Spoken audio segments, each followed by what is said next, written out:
Sebelumnya, Assalamualaikum warahmatullahi wabarakatuh. Perkenalkan, nama saya Feni Melinda Nur Aisyah dengan NIM K76222048 dari kelas B. Nah, di sini saya akan menjelaskan materi terkait manajemen pembiayaan. Oke, sebelum masuk dalam materi yang pertama, apa sih itu manajemen? Nah, manajemen yaitu melakukan pengelolaan sumber daya yang dimiliki oleh sekolah atau organisasi yang diantaranya adalah manusia, uang, metode, material, mesin, dan pemasaran yang dilakukan dengan sistematis dalam suatu proses. Selanjutnya, biaya investasi. Menurut Permendikbud nomor 18 tahun 2023, biaya investasi adalah biaya yang dikeluarkan untuk mengadakan barang dan jasa yang umumnya lebih dari 1 tahun untuk penyelenggaraan pendidikan di dalam satuan pendidikan. Nah, biaya investasi ini terdapat beberapa komponen. Yang pertama ada investasi lahan, yang kedua penyediaan sarana dan prasarana, yang ketiga penyediaan dan pengembangan sumber daya manusia, yang keempat modal kerja tetap. Oke, next. Ada biaya operasional. Menurut Permendikbud nomor 18 tahun 2023, biaya operasional adalah biaya yang dibutuhkan secara rutin dan berulang selama 1 tahun atau memiliki nilai nominal yang tidak dapat dikapitalisasi untuk mendukung terlaksananya layanan pendidikan. Next. Nah, dalam biaya operasional ini terdapat 2 komponen. Yang pertama ada biaya personalia, yang kedua ada biaya non-personalia. Biaya personalia merupakan penghasilan yang diberikan kepada tenaga kependidikan berupa gaji dan tunjangan sebagai imbalan jasa tenaga kependidikan sesuai dengan ketentuan peraturan perundang-undangan. Nah, yang kedua, biaya non-personalia merupakan biaya yang dikeluarkan untuk menyediakan bahan dan perlengkapan habis pakai seperti peralatan, pemeliharaan sarana prasarana, daya dan jasa, serta bentuk komponen lainnya yang memiliki masa pakai paling lama 1 tahun atau memiliki nilai nominal yang tidak dapat dikapitulasi untuk mendukung terlaksananya layanan pendidikan. Oke, next ada bantuan biaya pendidikan. Nah, bantuan biaya pendidikan adalah dukungan finansial yang diberikan kepada siswa atau mahasiswa yang membutuhkan bantuan ekonomi untuk menutupi sebagian atau seluruh biaya pendidikan mereka. Bantuan ini bisa berasal dari pemerintah, lembaga pendidikan, organisasi nirlaba, atau perusahaan swasta. Tujuan adanya bantuan biaya pendidikan adalah untuk memastikan bahwa siswa yang memiliki keterbatasan finansial tetap dapat melanjutkan pendidikan mereka tanpa terkendala oleh biaya. Menurut Permendikbud nomor 30 tahun 2010, dalam pemberian bantuan pendidikan diutamakan untuk pembelian buku dan alat tulis. Contoh biaya pendidikan ada PIP atau Program Indonesia Pintar, PKH, dan BOP, Bantuan Operasional Pendidikan. Selanjutnya yaitu beasiswa. Nah, apa sih itu beasiswa?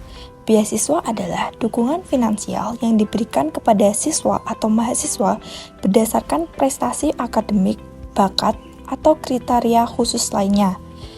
Beasiswa ini biasanya diberikan oleh lembaga pendidikan, pemerintah, organisasi nirlaba, atau perusahaan swasta. Tujuan adanya beasiswa adalah untuk mengakui atau mendukung siswa yang memiliki potensi akademik tinggi atau kemampuan khusus dalam bidang tertentu. Nah, contoh beasiswa itu ada beasiswa unggulan Kemendikbud, beasiswa Indonesia Maju, beasiswa ADIK, beasiswa Pendidikan Indonesia, dan beasiswa Jejarum. Selanjutnya yaitu dana operasional sekolah atau sering disebut dengan dana BOS. Nah, menurut Permendikbud Ristek nomor 63 tahun 2023, dana BOS adalah dana bantuan operasional satuan pendidikan untuk operasional satuan pendidikan dalam penyelenggaraan pendidikan dasar dan pendidikan menengah. Satuan pendidikan penerima dana BOS ini meliputi SD, SMP, SMA, SLB, dan SMK. Terus ada ruang lingkup dana bantuan operasional sekolah terdiri atas dana BOS PAUD, dana BOS, dan dana BOS kesetaraan. Selanjutnya yaitu dana BOS pusat. Jadi, apa sih itu dana BOS pusat? Nah, dana BOS pusat adalah bantuan operasional yang diberikan pemerintah pusat kepada Satdikdas dan Satdikmen di seluruh wilayah Indonesia. Nah, anggarannya ini berasal dari pemerintah pusat. Oke, selanjutnya ada dana BOS daerah. Menurut Permendagri nomor 3 tahun 2023, bantuan operasional yang diberikan pemerintah daerah atau provinsi, kabupaten, atau kota pada satuan pendidikan. Nah, pengelolaan dana BOS ini meliputi yang pertama ada pemerintah daerah, provinsi melakukan pengelolaan dana BOS melalui Satdikmen dan Satdiksus. Yang kedua, pemerintah daerah, kabupaten, atau kota melakukan pengelolaan dana BOS BOP PAUD dan BOP kesetaraan melalui Satdikdas, Satdik PAUD, dan Satdik kesetaraan. Next ada dana BOS reguler. Nah, jadi apa sih itu dana BOS reguler?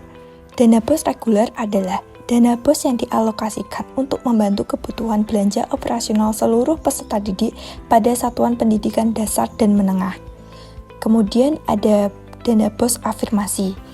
Dana BOS afirmasi menurut Permendikbudristek nomor 26 tahun 2021, dana BOS afirmasi adalah program pemerintah pusat yang dialokasikan bagi satuan pendidikan dasar dan menengah yang berada di daerah khusus yang ditetapkan oleh kementerian. Selanjutnya yaitu dana BOS kinerja. Nah, dana BOS kinerja ini adalah dana BOS yang digunakan untuk meningkatkan mutu pendidikan satuan pendidikan yang menyelenggarakan pendidikan dasar dan pendidikan menengah yang dinilai berkinerja dengan baik. Nah, besaran alokasi dana BOS kinerja yaitu berdasarkan ketetapan keputusan menteri. Nah, selanjutnya ada komponen penggunaan dana BOS kinerja dibagi menjadi 3. Yang pertama, sekolah yang melaksanakan program sekolah penggerak. Ini seperti untuk pengembangan sumber daya manusia, pembelajaran kurikulum merdeka, digitalisasi sekolah, perencanaan berbasis data. Nah, yang kedua, untuk sekolah yang memiliki prestasi. Nah, ini biasanya untuk asesmen dan pemetaan talenta, dan yang kedua pelatihan dan pengembangan talenta, dan yang ketiga pengembangan manajemen dan ekosistem. Nah, yang terakhir yaitu untuk sekolah yang memiliki kemajuan terbaik. Nah, ini untuk pembelajaran kurikulum merdeka dan perencanaan berbasis data. Mungkin itu saja materi yang dapat saya sampaikan. Semoga bermanfaat dan kurang lebihnya mohon maaf. Wassalamualaikum warahmatullahi wabarakatuh.